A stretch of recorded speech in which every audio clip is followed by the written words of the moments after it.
الله لا إله إلا هو الحي القيوم نزل عليك الكتاب بالحق مصدقا لما بين يديه وأنزل التوراة والإنجيل من قبل هدى للناس وأنزل الفرقان إن الذين كفروا بآيات الله لهم عذاب شديد والله عزيز ذو انتقام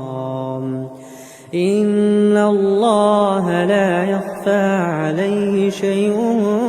في الأرض ولا في السماء